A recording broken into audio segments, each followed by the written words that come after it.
Hey guys, welcome back to my channel. कैसे हैं आप लोग? आई होप अच्छे होंगे। और जैसा कि आपको पता है कि यूजीसी नेट ने अपनी आंसर की रिलीज़ कर दी है। आप सारे लोगों ने मिला भी लिया होगा अभी तक। जिन्होंने नहीं मिलाया है तो मैं उनके लिए अपने चैनल पे डाल दी हूँ मतलब आंसर की का पूरा, आप वहाँ से भी चेक कर सकते हैं सीधे सीधे। उसके साथ ही मैंने जो कट ऑफ रहने वाली है वो एक गेस अपने तरफ से बता दिया है।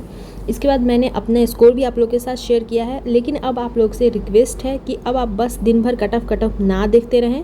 दिसंबर में भी आपकी यूजीसी नेट की एग्ज़ाम है, तो अभी से आपको तैयारी में लग जाना है। देखिए, आपके स्कोर आपने देख लिए होंगे मिला के, तो आपको पता चल गया होगा कि अब आपको करना क्या है। अगर आपके जेआरएफ आ रहे हैं तो बहुत अच्छी बात है, फिर आप छोड़ दीजिए पढ़ाई। अगर आपको नहीं लग रहा है कि आने वाले हैं, जैसे नेट अगर किन्हीं को लग रहा है कि नहीं हो सकता है क्लियर, तो आपको फिर से बिना देरी के पढ़ाई में लग जाना है। ये नहीं सोचना है कि अब हम रिज़ल्ट का वेट करते हैं, नहीं। अगर आपका नेट आ भी जा रहा है, चलिए आपका लड़खड़ाते हुए अगर आप कर भी लेते हैं, तो फिर आपको जेआरएफ तो चाहिए ही ना। और बहुत जल्दी है कि नेट यूजीसी नेट जो है, अगर देखा जाए तो दिसंबर या फिर अगले जो नेक्स्ट 2025 वाले से है कि वो निगेटिव मार्किंग ले आएगा। तो इसलिए आपको बोल रहा है कि इस अपॉर्चुनिटी को मत जाने दीजिए। अभी भी अगर आपके पास एक टाइम है दिसंबर वाला, तो हर हाल में कोशिश कीजिए कि यहाँ से आप निकल जाइए। अदरवाइज़ जब निगेटिव मार्किंग आ जाएगी ना, तो बहुत मुश्किल होने वाला है। ये एग्ज़ाम धीरे धीरे बहुत ज़्यादा टफ होता जाएगा। तो बिना देरी किए अब देखिए, मैं जो होमवर्क सीरीज़ आप लोगों के लिए स्टार्ट की हूँ, जो भी नए बच्चे हैं उनके लिए, जो पुराने बच्चे हैं वो तो खुद से भी पढ़ चुके होंगे या पढ़ ही रहे हैं। अदरवाइज़ आप भी ये ज्वाइन कर सकते हैं। ये फ्री ऑफ कॉस्ट है बिल्कुल, इसके लिए मैं पैसे नहीं ले रही हूँ किसी से भी। मैं यूट्यूब पे फ्री वीडियोज़ पूरा डाल रही हूँ। तो मैं आपको, आज 11वां दिन है। अब इसमें क्या है कि अब आज से ये तीसरा स्टेप शुरू हो रहा है। आज मैं आपको उपन्यास से शुरू कर रही हूँ। पहला उपन्यास है शेखर एक जीवनी। तो ये मेरा तीसरा स्टेप है। मैं इसमें जो कुछ भी करवाऊंगी, इसके अलावा भी आपको 2 स्टेप में मैं करवाऊंगी। मैंने पहले ही बोला है कि मैं आपको 5 स्टेप में तैयारी करवाऊंगी यूजीसी नेट की। एकदम छोटा छोटा स्टेप में मैं आपको पर डे का होमवर्क दे रही हूँ। अगर आप मेरे साथ अभी से भी नोट्स बना के करते जाएंगे तो ट्रस्ट मी, आपके मतलब इस बार के जेआरएफ ज़रूर क्लियर होंगे। मैं नेट की तैयारी नहीं करवा रही हूँ, मैं आपका जेआरएफ का तैयारी कर रही हूँ, क्योंकि मुझे नेट नहीं चाहिए आप लोग से, मुझे जेआरएफ चाहिए। नेट निकाल के भी आप करोगे क्या बताओ? मैं खुद कितनी बार निकाल के बैठी हुई है ना, क्या मिल रहा है मुझे? तो जेआरएफ चाहिए आपको। जेआरएफ करोगे तभी आपको घर बैठे 40,000 रुपये कोई नहीं देगा आपको आज के टाइम में।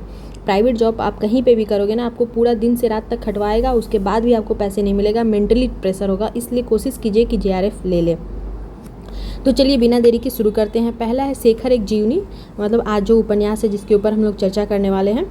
तो शेखर एक जीवनी उपन्यास है। इनके रचनाकार सच्चिदानंद हीरानंद वात्स्यायन अगे जी हैं और प्रकाशन वर्ष है 1940-41 और ये 2 भागों में है। ये सारा चीज़ जैसे मैंने लिखा है आपको हूबहू एज इट इज़ लिखना है और यहाँ से सीधे सीधे प्रश्न बनते हैं, इसलिए आपको मैं करवाऊँगी। इसमें जो भी छुटा हुआ है वो अगले पार्ट में करवाऊँगी, इसलिए क्योंकि एक ही बार सारा अगर आप ले लीजिएगा ना तो फिर आप पढ़ नहीं पाइएगा, बहुत ज़्यादा लेंदी हो जाएगा। इसलिए जो जो इम्पोर्टेंट है वो यहाँ पर देखेंगे, ठीक है।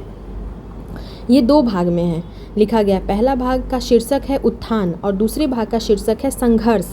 यहाँ से प्रश्न बनते हैं, इसलिए मैं ये सब कर रही हूँ। इसमें एक भी लाइन ऐसा नहीं है जो फालतू है, सारे लाइन इंपॉर्टेंट है। पर ये 2 भाग में शेखर एक जीवनी बोलता है। कितने भाग में? तो 2 भाग में। पहला का प्रकाशन 1940 में हुआ था, दूसरा का 44 में हुआ था। कहीं कहीं 40 और 41 भी लिखा रहता है, तो आप याद कीजिए, पहला 40 में हुआ था, दूसरा 44 में हुआ था। दोनों भाग में 4-4 खंड है और इस बार भी शेखर एक जीवनी का ये जो चारों खंड है उसका क्रम लगाने के लिए दिया हुआ था कि पहले कौन है, बाद में कौन है, तीसरा कौन है, फिर चौथे नंबर पे कौन है। तो जब तक आप इसको पढ़ेंगे नहीं, आप नहीं कर सकते हैं। अब इसका क्रम देखते हैं। पहला भाग है उत्थान शीर्षक है, दूसरे भाग का शीर्षक है संघर्ष। तो पहला में है उषा और ईश्वर, फिर है बीज और अंकुर, फिर है प्रकृति और पुरुष और पारिस्थितिकी। ये 4 हैं, ठीक। अगला जो हमारा भाग है, तो जहाँ पे 4 पहले वाले का पार्ट 4 खत्म होता है, वैसे ही दूसरे वाले का शुरू होता है। तो पहला है पुरुष और पारिस्थितिकी, दूसरा का है बंधन और जिज्ञासा, तीसरा में है शशि और शेखर और चौथा में है धागे रसिया गुंझर। तो ये दोनों भाग के मैंने शीर्षक करवा दिए हैं। 4-4 दोनों में है। पहले भाग का उत्थान है, दूसरे भाग का नाम संघर्ष है और दोनों में 4-4 करवा दिए हैं। तो वो आपको याद करना है, लिख के याद करना है। यहाँ से सीधे सीधे प्रश्न बने। जो भी लोग एग्ज़ाम दिए हैं 27 तारीख वाला, वो कर सकते हैं, पता कर सकते हैं कि उनको ये चीज़ मिला था, ठीक है। अब आप देखिए कि इसमें नोट में ये याद करना है कि ये फ्लैशबैक शैली में लिखा गया है, मतलब पूर्व दीप्ति शैली में लिखा गया है। क्या होता है कि जो वो शेखर रहता है ना, उसको सज़ा सुनाई जाती है फांसी की। तो वो जेल में कैद रहता है और उसको उस अपने आखिरी रात में ना वो पीछे का पूरा सब कुछ याद आता है। तो उसी को बोलते हैं फ्लैशबैक शैली। जैसे उसने कहा था, ये भी एक हम आप लोगों को पढ़ना है, उसने कहा था, तो उसमें भी फ्लैशबैक शैली में वो लहना सिंह को सब कुछ याद आता है, अपने बचपन की बातें जो थी ना, उसकी जो सूबेदारनी थी होरा, उसके बारे में सब कुछ मतलब कैसे होता है। तो ये भी यहाँ पे फ्लैशबैक शैली में हम लोग अक्सर भी इस चीज़ को देखते हैं कि जब कभी भी आप खाली बैठे रहें और पीछे की बात को याद करते हैं कि ऐसा हुआ था वैसा हुआ था, तो उसको फ्लैशबैक बोलते हैं, फ्लैशबैक में जाना बोलते हैं। तो ये पूर्वदीप्ति शैली में लिखा गया है, क्योंकि यहाँ से पूछ सकता है मतलब जो विधा है कौन सी विधा है, तो यहाँ पे आप इसको बता सकते हैं, ठीक है, किस शैली में लिखा गया है, तो पूर्वदीप्ति शैली में, फ्लैशबैक शैली में। अब आपको पात्र के नाम याद करना है। शेखर, इसका जो मेन पात्र वही है, कथा नायक है शेखर। वह कैसा है, तो विद्रोही स्वभाव का है। शशि शेखर की ममेरी बहन रहती है और उपन्यास की नायिका भी रहती है ये। सरस्वती शेखर की बहन है और शेखर की प्रेरक मूर्ति और गुरु भी है, मतलब शेखर इसे बहुत ज़्यादा प्रेरणा लेता है और उसका ये गुरु भी कह सकते हैं। उसके बाद एक पात्र है शेखर की माँ, भी इसमें एक पात्र है। अगला है शारदा, जो कि शेखर शारदा के प्रति आकर्षित रहता है, मतलब शेखर और शारदा के बीच में थोड़ा प्यार मोहब्बत वाला एंगल रहता है। दूसरा है शांति, 18-19 वर्ष की तपेदिक से पीड़ित लड़की रहती है। देखिए इसमें शेखर के लाइफ में ना बहुत सारी लड़कियां आती है। शेखर एक जीवनी मुझे लगता है कि हर बच्चे को, हर स्टूडेंट को पढ़ना चाहिए, इससे आपको बहुत कुछ सीखने को मिलेगी। और ये जो शेखर है वो मतलब एक ऐसा लड़का रहता है, देखा जाए कि आज कल के टाइम के इसके लाइफ में बहुत सारी लड़कियां आती हैं। इनफैक्ट जो इसकी बहन के साथ इसका अफेयर रहता है, तो ये सारा चीज़ थोड़ा देखिएगा, पढ़िएगा तो आपको समझ में आएगा। मैं यहाँ पे कुछ ज़्यादा क्या बताऊँ। इसके अलावा अब आपको इसकी भूमिका पढ़ना है और प्रमुख पंक्तियाँ, इसके बारे में कौन कौन क्या चीज़ बोला है वो सारा चीज़ है, तो वो उसको हम अगले स्टेप में देखेंगे, क्योंकि पंक्तियाँ जो है वो बहुत सारी हैं, बहुत सारी। अगर हम यहाँ पे दे दें तो आपका फिर ये पढ़ने का मन नहीं करेगा। तो जो एक होता है ना क्रक्स, कि इतना भी पढ़ के आपका काम चल जाएगा, इस वजह से ये तीसरे स्टेप में मैं ये डाल रही हूँ, ताकि लास्ट टाइम पे जब आपको रिवीजन करना रहे एग्ज़ाम जाने से पहले, तो आप 2 घंटे बैठ के भी आप एक बार अपना पूरा नोट्स अच्छे से कवर कर सकते हैं।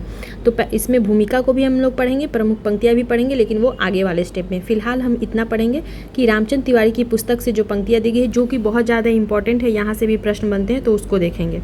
इससे आपको पूरा कहानी में क्या कुछ कहा जा रहा है वो समझ में आ जाएगा। तो शेखर एक क्रांतिकारी विद्रोही है, उसे फांसी की सज़ा सुनाई गई है। वह अपने जीवन की अंतिम रात में अपने समूचे अतीत को एक बार पुनः जी लेना चाहता है। शेखर एक अहमवादी व्यक्ति है, वह हर सामाजिक बंधन के प्रति विद्रोह करता है। उसका अहम हर पुरुष से आदर की अपेक्षा करता है और हर स्त्री से समर्पण की। उसके जीवन में अनेक स्त्रियां आती हैं। उसकी बहन सरस्वती, मिस प्रतिभालाल, मनिका, शांति, शीला, शारदा और शशि, मतलब ये सारी लड़कियां हैं जो उसके जीवन में आती हैं। शशि को पाकर वह मानो अपनी सार्थकता पा लेता है। शशि मृत्यु के बाद भी शेखर के लिए प्रेरणा बनी रहती है। जैसे क्वेश्चन में दे देगा कि किसकी मृत्यु के बाद भी वह उसके लिए शेखर के लिए प्रेरणा बनी रहती है, तो शशि, जो कि उसकी ममेरी बहन रहती है।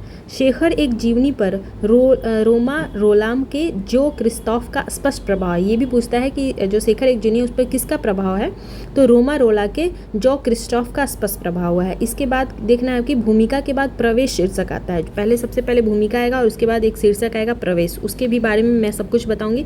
लेकिन फ़िलहाल जो ये आपका तीसरा स्टेप है उसमें हमको इतना ही पढ़ना है, क्योंकि इतना पढ़ने से आपको एक ओवरऑल जानकारी हो जाती है कि इसमें आपको किस चीज़ के बारे में पढ़ना है। तो अगले स्टेप में हम वो पढ़ेंगे, लेकिन पहले हम ये इतना सारा चीज़ जो कि इम्पॉर्टेंट है कि कितने भाग में बटा हुआ है, किसका शीर्षक क्या है, ये सारा चीज़ को हम इसी स्टेप में देखेंगे, ठीक है।